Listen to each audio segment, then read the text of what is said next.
Bismillahirrahmanirrahim. Assalamualaikum warahmatullahi wabarakatuh. Semangat bagi semuanya. Mudah-mudahan kita selalu dalam kondisi yang baik, damai, tenang, penuh keberkahan. Kita bisa mensyukuri, berterima kasih terhadap hal-hal sekecil apapun yang kita nikmati, yang kita rasakan, dan kita bisa bersabar terhadap apapun yang belum kita miliki. Oke, kita akan lanjutkan lagi materi kita. Selanjutnya adalah kita seperti ini. Jadi kita itu menilai diri kita. Jadi kita itu kan seperti yang beberapa kali kita sampaikan ya, bahwa kita itu berkomunikasi, berinteraksi itu dengan tiga hal. Yang pertama kita berinteraksi, berkomunikasi dengan diri sendiri, ya kan? Kita kemudian yang kedua berkomunikasi dengan Allah, dengan Tuhan. Yang ketiga kita berkomunikasi dengan orang lain, siapapun orang lain. Apakah itu keluarga kita, pasangan kita, anak kita, orang lain, kerabat, rekan kerja dan sebagainya, itu sama satu, yaitu adalah orang lain. Nah, di antara ketiga ini, jadi ada yang pertama kita akan berkomunikasi dengan diri kita sendiri. Jadi kita menilai diri kita sendiri ini dengan kita itu mengukur atau melihat keyakinan kita.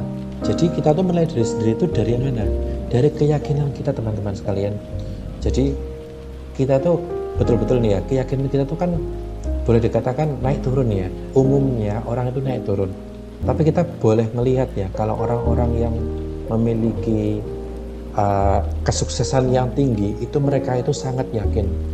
Ya atau tidak, ya atau tidak. Seringnya itu begitu. Jadi dalam kehidupannya itu sudah semakin kecil yang namanya ruang abu-abu, nyoba-nyoba atau mungkin ragu-ragu itu mereka sudah hilangkan. Kebiasaan ragu-ragu itu sudah dihilangkan.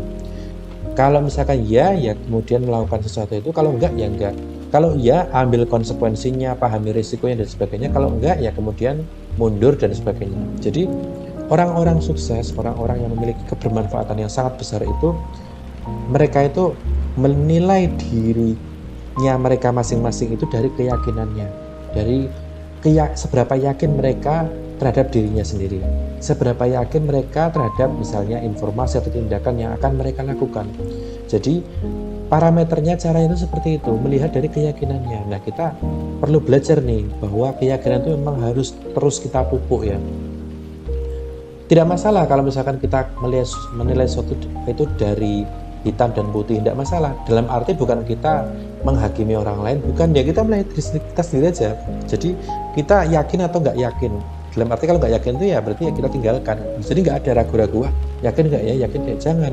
Jadi kita harus terus memupuk keyakinan, yakin bahwa langkah ini saya akan berhasil, yakin langkah ini akan gagal. Kalau misalnya gagal, ya kemudian tinggalkan. Sebenarnya tidak yakin itu adalah bentuk keyakinan juga.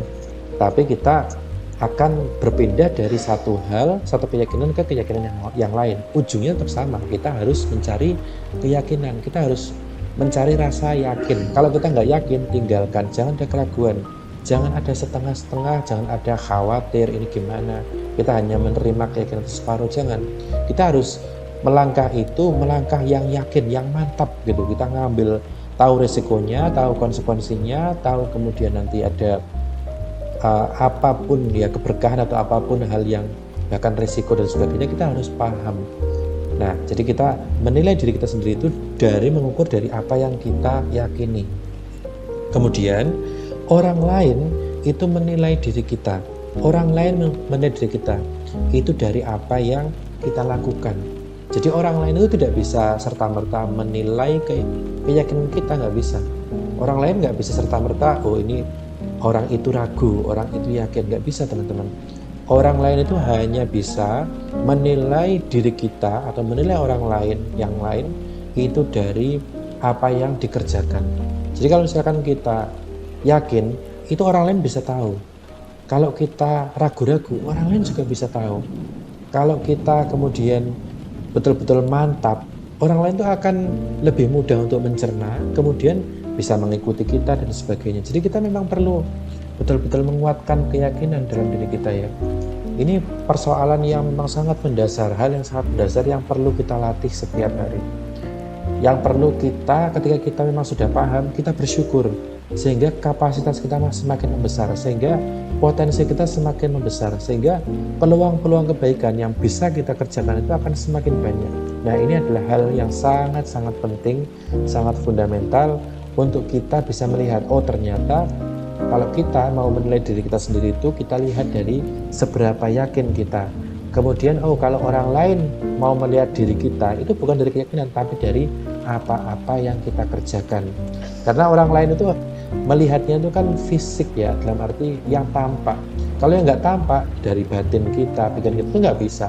Setiap orang nggak bisa digali pikiran, kemudian akalnya baru berpikir apa, itu nggak bisa. Tapi yang bisa dinilai adalah apa yang dikerjakan, apa yang telah dilakukan. Nah, itu baru kemudian akan tampak, oh ini dikerjakan, dilakukan dengan penuh keyakinan, kalau ini kayaknya masih ragu-ragu nih. Nah, seperti itu.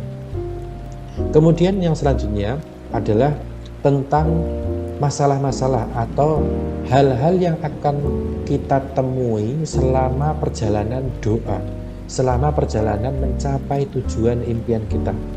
Jadi masalah itu akan selalu ada ketika kita sudah punya impian, sudah punya niat, sudah punya cita-cita, maka kita akan ditunjukkan jalannya. Dan ketika kita sudah mulai melangkah, maka kita akan bertemu dengan masalah demi masalah. Jadi orang-orang yang sukses, orang-orang besar itu bukan kemudian apakah Anda pernah gagal? Pertanyaannya bukan itu. Pertanyaan bukan apakah Anda pernah gagal, bukan. Tapi pertanyaan adalah kegagalan yang mana yang pengen Anda dengar, kegagalan yang mana yang Anda pengen ketahui. Jadi justru cerita kegagalan itulah yang membuat orang-orang itu menjadi sukses besar. Nah, tadi masalah-masalah atau mungkin kegagalan-kegagalan bahkan atau mungkin cobaan, ujian ketika kita sedang berjalan ya menuju cita-cita kita, masalah-masalah itu bukanlah tanda untuk berhenti. Sama sekali bukan tanda untuk berhenti. Sama sekali bukan tanda bahwa wah doaku salah nih, wah impianku salah, wah cita-citaku salah. Jadi sama sekali bukan tanda untuk berhenti.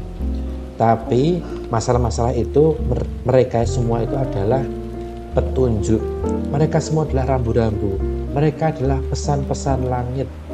Jadi kita sangat-sangat perlu paham bahwa ketika kita memiliki doa, memiliki niat, memiliki tujuan, memiliki cita-cita impian, maka seperti yang kita bahas bahwa itu semua langsung terkabul karena berdoalah maka dikabulkan. Jadi sudah langsung dikabulkan. Tapi untuk sampai bersama kita itu kita akan melewati serangkaian ujian, melewati serangkaian masalah, melewati serangkaian perjalanan yang boleh jadi perjalanannya itu berat, pasti berat teman-teman. Seberat ketika sebesar apa mimpi dan cita-cita kita. Kalau kita mimpi atau cita-citanya itu ringan, dekat dengan kita, wah saya mimpi cita-cita pengen makan soto di sana, saya pengen pergi ke pantai ini yang mungkin jaraknya cuma 5 kilo misalnya, itu ya tidak bisa dikatakan mimpi atau cita-cita ya. Itu ya lebih ke rencana, lebih ke apa yang bisa kita lakukan. Tapi kalau impian, cita itu memang yang tinggi, yang memang kita juga ketika mau mencapai kesalahan itu butuh perjuangan, butuh kemudian mengalami kesukaran demi kesukaran, butuh kita mengeluarkan banyak potensi kita, butuh kita kemudian harus belajar berterima kasih terhadap pencapaian-pencapaian kecil, butuh kita harus bersabar atas adanya gangguan atau hambatan. Nah, jadi itu bahwa masalah-masalah yang akan kita temui di sepanjang perjalanan itu bukanlah tanda untuk berhenti, sama sekali bukan. Kalau teman-teman itu doanya baik, maka teman-teman itu akan sampai, pasti akan sampai. Nah, oleh karena itu di kolom komentar ya teman-teman bisa baca dan juga teman-teman bisa saling sharing juga doanya teman-teman apa, karena memang doanya juga dahsyat-dahsyat. Pengen di tabungan ada 10 miliar, pengen mendapatkan income bersih 100 juta tiap bulan, pengen semua hutang amanah lunas, pengen punya rumah, dan semuanya itu pasti saya sampaikan pasti itu akan terkabul dengan caranya masing-masing, dengan bentuknya masing-masing, dan kita semua harus bertambah yakin bahwa itu semua terkabul Nah, sebesar apa atau sesulit apa rintangan yang akan teman-teman temui untuk menuju doa itu terkabul, maka itu tergantung dari kita masing-masing. Yang pertama tergantung dari keyakinan tentu saja. Kita seberapa kuat kita yakin bahwa doa itu terkabul. Dan yang kedua, kita juga harus belajar bagaimana kita meningkatkan kapasitas, meningkatkan kemampuan kita, meningkatkan potensi kita. Karena orang yang memiliki pendapatan income 100 juta rupiah per bulan itu bukan orang sembarangan.